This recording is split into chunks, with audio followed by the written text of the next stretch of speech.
ଆପଣ ଚାହାନ୍ତି କି ଆପଣଙ୍କ ପିଲା ବଡ଼ ହୋଇ ସ୍କୁଲରେ ସବୁଠୁ ଟପ୍ ରହୁ, ତାର ସ୍ମରଣ ଶକ୍ତି ଏତେ ପ୍ରଖର ହେଉ ଯେ ସେ ଯାହା ପଢ଼ିବ ତାହା ତାର ମନେ ରହିଯିବ। ଅନେକ ବାପା ମା ଭାବନ୍ତି ଯେ ପିଲା ଜନ୍ମ ହେବା ପରେ ତାକୁ ପାଠ ପଢ଼ାଇଲେ ବା ଭଲ ଖାଦ୍ୟ ଦେଲେ ସେ ବୁଦ୍ଧିମାନ ହେବ। କିନ୍ତୁ ଆଜିର ଏହି ଭିଡିଓରେ ମୁଁ ଆପଣଙ୍କୁ ଏମିତି ଏକ ସତ୍ୟ କହିବି ଯାହା ହୁଏତ ଆପଣ ଜାଣିନଥିବେ। ପିଲାର ମୁଣ୍ଡ ବା ବ୍ରେନର 80% ବିକାଶ ମାର ପେଟରେ ଥିବା ବେଳୁ ହିଁ ହୋଇଥାଏ। ଯଦି ଆପଣ ଗର୍ଭାବସ୍ଥାରେ ଏମିତି କିଛି ଖାସ୍ ଜିନିଷ ଉପରେ ଧ୍ୟାନ ଦେବେ, ତେବେ ଆପଣଙ୍କ ପିଲା ଜନ୍ମରୁ ହିଁ ଅନ୍ୟ ପିଲାଙ୍କ ତୁଳନାରେ ଅଧିକ ସ୍ମାର୍ଟ ଏବଂ ବୁଦ୍ଧିମାନ ହେବ।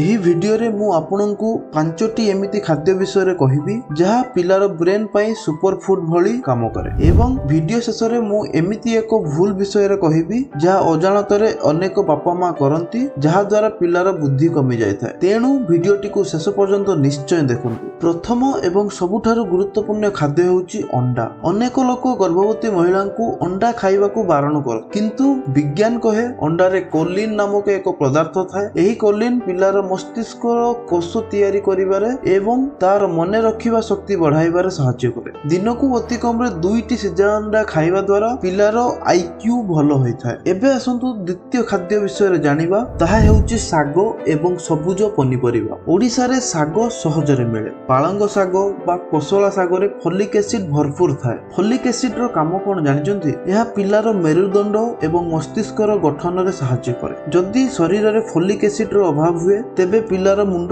ଠିକ୍ ଭାବେ ବଢିପାରେ ନାହିଁ। ତୃତୀୟ ଜିନିଷଟି ହେଉଛି ମାଛ, ବିଶେଷ କରି ସାମୁଦ୍ରିକ ମାଛ ବା ଛୋଟ ଚୁନା ମାଛ। ମାଛରେ ଓମେଗା 3 ଫ୍ୟାଟି ଏସିଡ୍ ଏବଂ DHA ଥାଏ। ଆପଣ ହୁଏତ ଟିଭିରେ ବିଜ୍ଞାପନ ଦେଖିଥିବେ ଯେ ପିଲାଙ୍କ କ୍ଷୀର ପାଉଡରରେ DHA ଅଛି, କିନ୍ତୁ ଆପଣ ପ୍ରାକୃତିକ ଭାବେ ମାଛ ଖାଇ ଏହାକୁ ପାଇପାରିବେ। ଏହା ପିଲାର ଆଖି ଏବଂ ବ୍ରେନ୍ ସେଲ୍ସ ପାଇଁ ଅମୃତ ସମାନ। ଯଦି ଆପଣ ଶାକାହାରୀ, ତେବେ ଆପଣ ଅଲସି ମଞ୍ଜି ବା ଅଖରୋଟ ଖାଇପାରିବେ। ଚତୁର୍ଥରେ ଆସୁଛି ଦହି ବା ଦୁଗ୍ଧ ଜାତୀୟ ଦ୍ରବ୍ୟ। ପିଲାର ହାଡ଼ ଶକ୍ତ କରିବା ସହ ଏଥିରେ ଥିବା ଆୟୋଡିନ୍ ପିଲାର ମାନସିକ ବିକାଶ ପାଇଁ ଦରକାରୀ। ଆୟୋଡିନ୍ ଅଭାବ ହେଲେ ପିଲା ମନ୍ଦ ବୁଦ୍ଧି ସମ୍ପନ୍ନ ହୋଇପାରେ। ପଞ୍ଚମ ଜିନିଷଟି ହେଉଛି ଫଳ, ବିଶେଷ କରି ସେଓ, କଦଳୀ ଏବଂ ବେରିଜ୍। ଏଥିରେ ଥିବା ଆଣ୍ଟି ଅକ୍ସିଡେଣ୍ଟ ପିଲାର ବ୍ରେନ୍ ଟିସ୍ୟୁକୁ ସୁରକ୍ଷିତ ରଖେ। ଏବଂ ଆସନ୍ତୁ ସେଇ ସିକ୍ରେଟ କଥାଟି ଜାଣିବା, କେବଳ ଖାଇଲେ ହେବ ନାହିଁ। ଗର୍ଭବତୀ ମହିଳା ସବୁବେଳେ ଖୁସି ରହିବା ଉଚିତ। ଯଦି ଆପଣ ଅଧିକ ଚିନ୍ତା ବା ଟେନସନ କରିବେ, ତେବେ ଶରୀରରେ କର୍ଟିସଲ ନାମକ ହରମୋନ ବଢିବ, ଯାହା ପିଲାର ବ୍ରେନ୍ ଉପରେ ଖରାପ ପ୍ରଭାବ ପକାଇବ।